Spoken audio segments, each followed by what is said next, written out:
आगिल, एक अरसे से तुमसे कुछ कहना चाहता था, आज मौका मिला है। रईस आशवान, जानती तो मैं पहले से थी कि तुम अपनी औकात जरूर दिखाओगे, धोखा जरूर दोगे।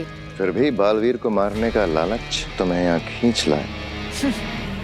बालवीर को मारने के मौके के लिए तो मैं अपनी मौत के सामने भी खड़ी हो जाऊं। ये चंबाल लोग क्या है?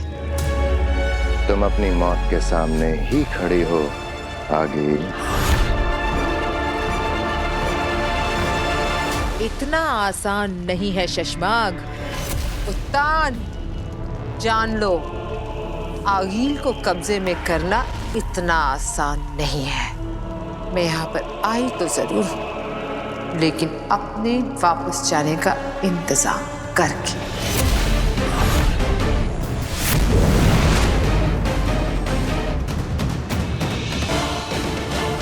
पीछा करो उसका।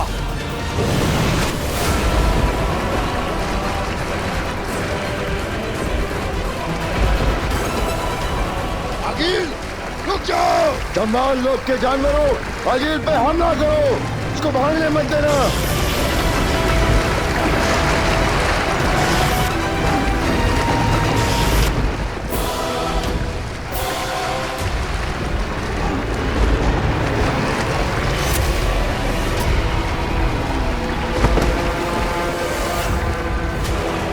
हमला करो दिनरात। मुझे कैद करना इतना आसान नहीं है। आगिल हूँ मैं आई तो हूँ, पर जाने का इंतजाम करके। दिनरात हमला।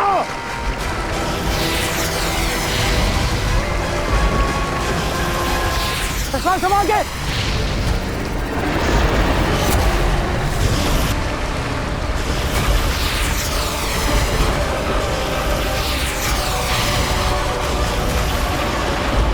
आगिल भागने ना पाए।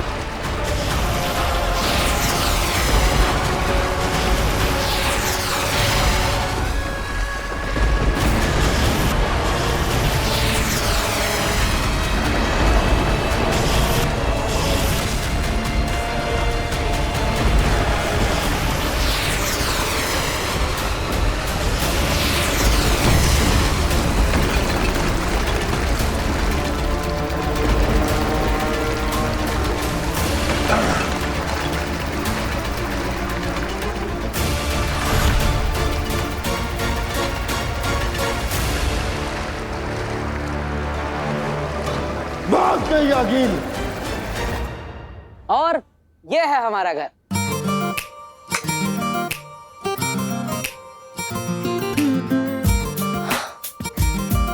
हाँ, तुम्हारी बातों से मुझे लगा था कि तुम तो कोई नॉर्मल मिडिल क्लास फैमिली की लड़की हो, पर तुम तो बहुत अमीर हो यार। मुंबई में इतना बड़ा घर किसका होता है? अरे मैं मिडिल क्लास फैमिली से ही हूँ। तो क्या है ना, एक बार मेरे दादाजी ने इतना अच्छा जादू का शो किया कि राजा जी खुश हो गए और उन्होंने ये घर दादाजी को गिफ्ट कर दिया। मुझे तो ऐसा लगता है कि तुम्हारे दादाजी ने कोई जादू किया होगा उन राजा जी पे। हो सकता है। हिप्नोटाइज। तो मारो मुझे, मार डालो, मार डालो, एक बार खत्म कर दो भाई, जान ले लो मेरी, खत्म कर दो। नहीं है पैसे मेरे पास, भिखारी हूं मैं, नहीं है पैसे मेरे पास, मार डालो मुझे, मार डालो, खत्म कर दो। पापा क्या हुआ? और आपके कपड़े, पापा आप ठीक तो है ना? बैंक वाले आए तभी। बेटा तू तो जानता ही है कि हमारा ये घर बैंक के पास गिरवी रखा हुआ है।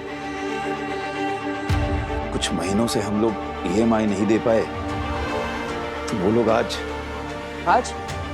क्या क्या हुआ? आज एक औरत आई थी सूट बूट पहन के। अरे मारेंगे नहीं तो और क्या करेंगे? इतना सारा पैसा लिया है उनसे, कर्जा लिया है, तो वापस नहीं करेंगे तो मारेंगे ना। नहीं, लेकिन पिताजी आप टेंशन मत लो, मैं हूं ना। मैंने कर्जा लिया है ना, तो आखिर मुझे ही मारेंगे ना। जिसके नाम पे कर्जा है उसको ही मारेंगे। अरे तो मैंने कौन से अपने शौक पूरे करने के लिए लोन लिया था? तेरा बड़ा भाई और भाभी यानी ईवा के माँ बाप और तेरी माँ तीनों पूरी तरह से एक्सीडेंट में जख्मी हो गए थे। 7 बार गाड़ी पलटी थी। ये नव्या छोटी सी बच्ची उस एक्सीडेंट को देखने के बाद आज तक बोल नहीं पाई है। तीनों हॉस्पिटल में जिंदगी और मौत के बीच झूल रहे थे। अगर मैं पैसे नहीं भरता तो क्या करता? अरे मतलब पैसा भर के भी क्या मिला? मिला कुछ इतना पैसा भर के बचा पाए क्या उनको? तो तुम कहना क्या चाहते हो? क्या मैं कोशिश भी नहीं करनी चाहिए? पापा शांत हो जाइए पापा।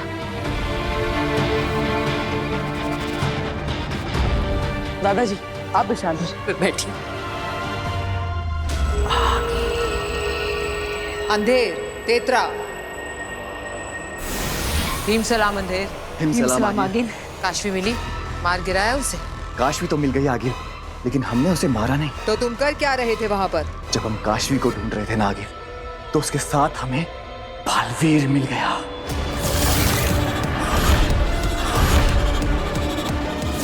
क्या? हाँ आगिल, हमने खुद उसे अपनी आंखों से यहाँ देखा इस मोहल्ले में, लेकिन वो बालवीर के लिबास में नहीं था, आम धरतीवासी की तरह था।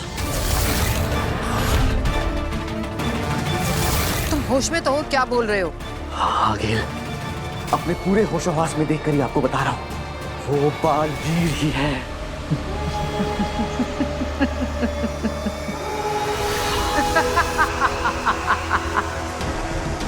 अंधेर, तुम वही रहना और उस पर नजर रखना। आज रात में कुछ तैयारियां कर लूं हिमवाशलोक में, फिर कल सुबह पहुंचूंगी उजाले में धरती पर, उस बालवीर के पास। बहुत नजदीक पहुंचकर भी हम उसे मार नहीं पाए शशमाक। हाँ मामाइम, लेकिन सोच भी कौन सकता था चंबाल लोक से निकलने का एक और केवल एक रास्ता, और उसके बारे में आगिल को जानकारी होगी। आज हम हारे हैं, लेकिन खत्म नहीं हुए हैं। अगला मौका हमें बहुत जल्द मिलेगा। बुराई पर अच्छाई की जीत हम करके रहेंगे।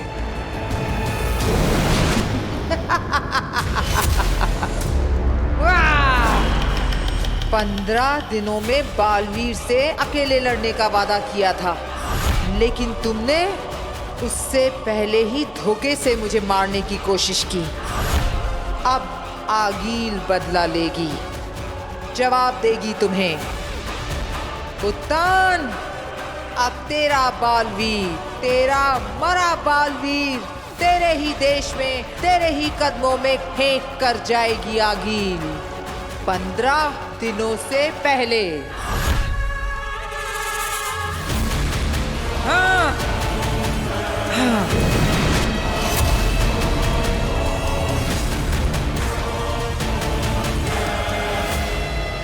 शशमाक, तिल्लाक और किंकोरी, पता करो कि यह बालवीर को मारने के बारे में इतने कॉन्फिडेंस से कैसे कह रही है। जाओ। क्या आगिल को बालवीर के पृथ्वी लोक के ठिकाने का पता चल गया है? मगर कैसे?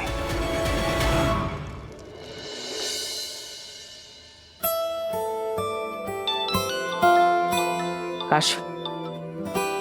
हेलो। हाय मैजिशियन, अच्छा तुम फ्री हो क्या? मुझे 2 मिनट तुमसे बात करनी है। हाँ जरूर फ्री है, बताइए। अब मैजिशियन तो मैं हूँ, लेकिन कल रात अचानक आप कहाँ गायब हो गई थी? ओह हाँ, सो सॉरी वीर, एक्चुअली एक अर्जेंट कॉल आ गया था। वो मेरी दोस्त है तो उसने। ओके ओके, कोई बात नहीं। अच्छा लगा सुबह सुबह आपने मुझे याद किया। रोज सुबह सुबह याद करती हूँ तुझे, तभी तो तेरे लिए कॉफी बना के लाती हूँ ना। माँ फोन पे हूँ। सॉरी। हाँ, तो याद मैंने तुम्हें इसलिए किया है क्योंकि मुझे तुम्हें एक बहुत इंपॉर्टेंट बात बतानी है। मैं अभी बताऊँ? अरे इसमें पूछने की क्या बात, बताओ। दोस्ती की है तो कुछ भी कहीं भी कभी भी बता सकती है, बता। तो मुझे तुम्हें ये बताना है कि मैंने ना तुम्हारे लिए कुछ किया है। मेरे लिए? क्या क्या किया है मेरे लिए? क्या क्या किया है मैंने तेरे लिए? अरे पाल पोस के इतना बड़ा किया, पढ़ाया लिखाया, कंधे पे बिठा के मेला दिखाने ले गया, सब भूल जा। फोन पे। सॉरी कोई बात नहीं।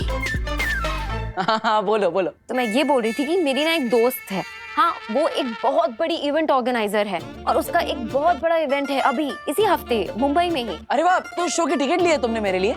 ओफो वीर, मैंने तुम्हारे लिए कोई टिकट विकेट नहीं खरीदी है। और क्या तुम एक बार शांति से चुपचाप मेरी बात सुन सकते हो? सॉरी, बोलो। मैं तुम्हें ये बता रही हूँ कि मैंने अपने दोस्त से तुम्हारे लिए बात की है और वो अपनी बड़े से इवेंट में तुम्हारे मैजिक शो के लिए टाइम स्लॉट देने के लिए तैयार हो गई है। सोचो Veer, it is such a big opportunity. इतना बड़ा इवेंट है, इतने सारे लोग आएंगे, ये कितना अच्छा होगा तुम्हारे लिए। और अगर तुमने अच्छे से परफॉर्म किया तो इसके बाद तुम्हें बहुत सारे मैजिक शोज मिलेंगे। Oh, thank you so much Kashvi. अरे तुम ये थैंक्स छोड़ो और तुम तैयारी शुरू करो। वीर, तुम्हें एक ऐसा मैजिक शो करना है ना कि इसके बाद तुम्हें मौकों की नहीं, मौकों को तुम्हारी जरूरत पड़े। अच्छा चलो, अब मैं रखती हूँ, मैं तुमसे बाद में बात करूंगी। हाँ ओके, बाय। अरे दादाजी, माँ, नव्या, ईवा, कहाँ हो सब? जल्दी आओ। अरे क्या हो गया? क्यों हमला कर रहा है? अरे शांति रखिए, मैं बताता हूँ। आपको तो पता है ना कि मैं हमेशा सोचता रहता हूँ कि किसी ना किसी तरह हम हमारी सारी प्रॉब्लम सॉल्व कर दें। आज फाइनली मुझे एक मौका मिल गया है। मेरे एक दोस्त है जिसकी दोस्त एक बहुत बड़ी इवेंट ऑर्गेनाइज कर रही है और उसने मुझे अपने शो में एक छोटा सा एक्ट करने का, मेरी कला दिखाने का, मेरा जादू दिखाने का एक मौका दिया है। और दादाजी, अगर इस मौके पर हमने चौका मार दिया ना तो हमारे सारे प्रॉब्लम सॉल्व हो जाएंगे। और उस बैंक वाली मैडम के मुंह पर पैसा मारूंगा। ये लो हमारे सारे के सारे पैसे और पूरी EMI एक साथ। अरे क्या हो गया बच्चे? क्यों रो रही तू? कल जो सूट बूट वाली मैडम आई थी वो आज फिर मार्केट में घूम रही है। पापा जी, आपने इनसे बात की तो थी, कहा था ना 15 दिन में पैसे दे देंगे। हाँ, वो हमारे घर आके पापा को फिर से मारेंगे। नहीं बेटा, वो दोबारा नहीं मारेगी तुम्हारे पापा को। मैं बात करूंगा ना उससे, मैं उनसे हाथ जोड़ के कहूंगा कि नहीं दादाजी, आपको हाथ जोड़ने की जरूरत नहीं है। इस बार उनसे मैं बात करूंगा।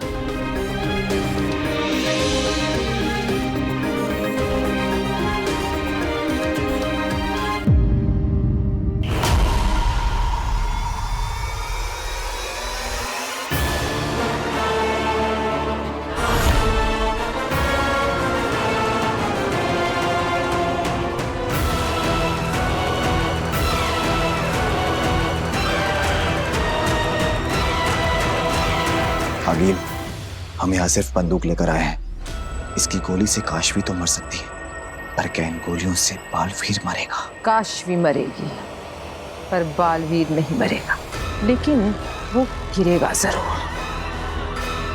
गोलियां खाकर जमीन पर गिरेगा और फिर उसी गिरे हुए बालवीर को और उस मरी हुई काशवी को लेकर हम जाएंगे हिमबाश।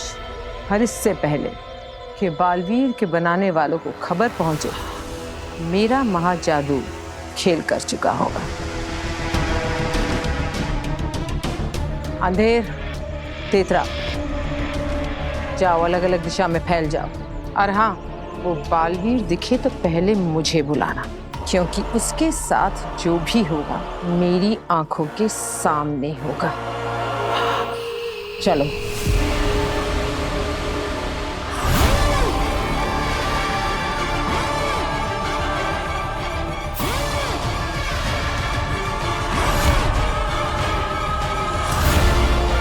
बालवीर,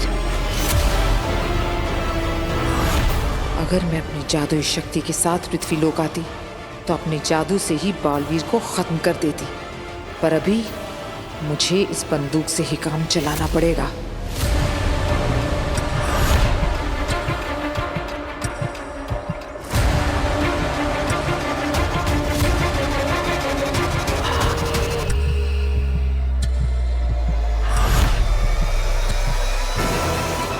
आखिर गई कहाँ ये बैंक वाली मैडम?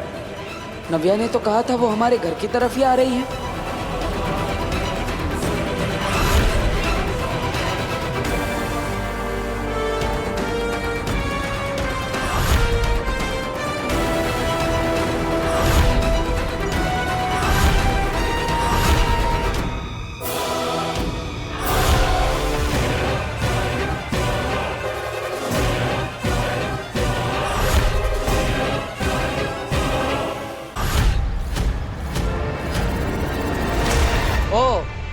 तो यहाँ है आप, और मैं आपको पूरे मोहल्ले में कब से ढूंढ रहा हूं। मुझे पता चला कि आप यहाँ हैं, तो मैंने सोचा आप मुझ तक पहुंचे उससे पहले मैं ही आप तक पहुंच जाता और आपको यहाँ से वापस भेज देता। ये बालवीर मुझसे इतने अजीब तरीके से बात क्यों कर रहा है? देखिए, बुरा लगेगा आपको, लेकिन आपकी भलाई इसी में है कि आप अभी के अभी वापस लौट जाइए। आपको पता है ना कि 15 दिन में हिसाब कर देंगे, फिर भी आप बार बार आकर मुझे परेशान क्यों कर रही हैं?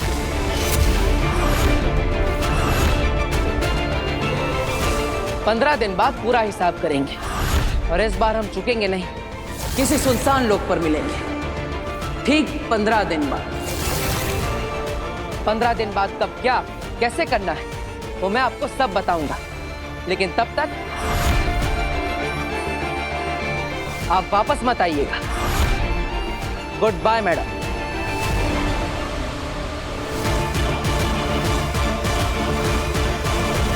आगे लिए क्या करें? बालवीर आपके सामने निहत्था अकेला जा रहा है। वार कीजिए आगे।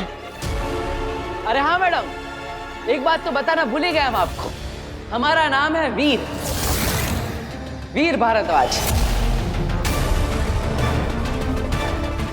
भास्कर भारद्वाज के बेटे हैं हम, जिसके घर आप लोन की रिकवरी करने आ रही थी। मिलते हैं 15 दिन बाद बैंक में। Good bye. बैंक?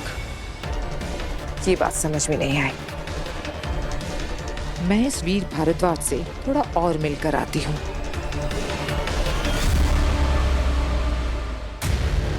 कुछ ही देर में हम उसे मार भी देते, लेकिन फिसलती रेत की तरह हमारी मुट्ठी से निकल गई वो। पर सवाल यह है कि उसे बचने का रास्ता दिखाया किसने? इससे बड़ा सवाल यह है शशमाग, वहां से भागने के बाद आगिल किस हिम्मत से वापस लौटी? हाँ, ये तो हमने सोचा ही नहीं। सोचना जरूरी है दिल्लाक कि वहां से भागने के बाद आखिर उसे ऐसा क्या पता चल गया कि वो डरी हुई हालत में होने के बजाय एक नई हिम्मत लेकर हमारे सामने आई और नई ताकत से हमें चैलेंज करके गई। कहीं आगिल को बालवीर के धरती पर होने के बारे में पता तो नहीं चल गया है? क्या मेरे बालवीर को आगिल से कोई नया खतरा तो नहीं हो जाएगा? अगर ऐसी रत्ती भर भी संभावना है तो क्या? तो बालवीर को उसकी सारी शक्तियां वापस लौटाकर उसे पहले की तरह शक्तिशाली बना देना चाहिए, ताकि वो आगिल या आगिल के होने वाले खतरे से लड़ सके। आदिशी, आप शायद भूल रही हैं, बालवीर पर आरोप हैं। वो धरती पर गर्मियों की छुट्टी मनाने नहीं गया है, उससे भयंकर गलती हुई है। बालवीर होने के बाद भी, लोगों की रक्षा करने की कसम लेने के बावजूद भी तो निर्दोष लोगों की जानें ली हैं उसने, और इसीलिए उसे शक्तिहीन करके धरती पर भेजा गया है। शायद कहो शशमाग, बालवीर से शायद कोई एक गलती हुई है। माफ करना शशमाग, लेकिन आप भी पहले बालवीर थे और तब आपसे भी गलती हुई थी, और उस वक्त आपको बालवीर की पोस्ट से हटाया गया था। लेकिन आपको नॉर्मल इंसान बनाकर दुश्मनों के बीच मरने के लिए नहीं छोड़ा गया था। अरे मेरी गलती से किसी की जान तो नहीं गई थी ना, इसलिए मुझसे सिर्फ बालवीर होने का हक छीना गया। शाश्वान लोक में रहकर फौज में वफादारी से अच्छाई की रक्षा करने का हक नहीं छीना गया। तो मुझ में और आपके बालवीर की गलती में बहुत अंतर है। आपका नहीं, हमारा कहो शशमाग। बालवीर हम सबका है। महामहिम, मुझे हमारे बालवीर, मेरे बेटे की चिंता हो रही है। आप ऐसे चुप कैसे रह सकते हैं? आपको कुछ ना कुछ तो करना ही होगा।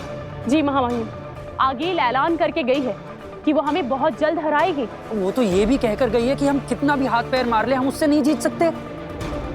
महामहिम, आपको अभी के अभी कुछ ना कुछ करना ही होगा। सोच लिया है हमने।